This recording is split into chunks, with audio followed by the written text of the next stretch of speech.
8 jours après le lancement du dialogue politique en République démocratique du Congo, la plénière a porté sur la présentation de la mission d'audit de 2015 de l'Organisation internationale de la francophonie relative à la fiabilisation du fichier électoral ainsi que la présentation de la CENI sur les séquences des élections.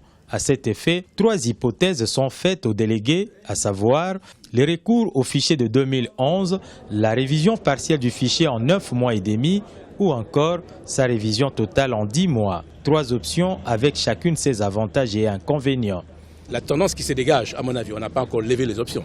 La tendance qui se dégage, c'est justement vers la 3e option, si je ne me trompe pas, parce que après le débat général et après l'intervention de représentants de l'Organisation internationale de la francophonie, moi j'ai plutôt l'impression, après ça nous allons aller en commission, et c'est dans la commission thématique concernée que nous allons trouver un compromis pour lever l'option définitive. Pour le pouvoir, la révision totale du fichier électoral garantira plus de crédibilité aux prochaines élections. Le débat reste âpre sur cette question. Cependant, du côté de l'opposition, on insiste sur l'importance de l'alternance au sommet de l'État.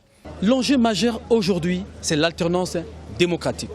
Et l'alternance démocratique est symbolisée par l'élection du président. Dans ces pays, aucune personne ne peut prendre le pouvoir par la force. Mais dans ces pays aussi, aucune personne ne peut conserver le pouvoir en violation de la Constitution. C'est l'alternance politique qui est exigée par les Congolais. Ça ressemble à la lutte pour l'indépendance. On l'a obtenue une fois, mais on l'a obtenue pour toujours.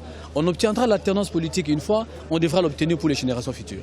Les travaux du dialogue se poursuivent sans le rassemblement des forces politiques et sociales acquises au changement, la plus grande coalition de l'opposition qui dirige le président de l'UDPS, Étienne Tshisekedi. Plus qu'une semaine aux délégués dans le cadre de ces concertations politiques.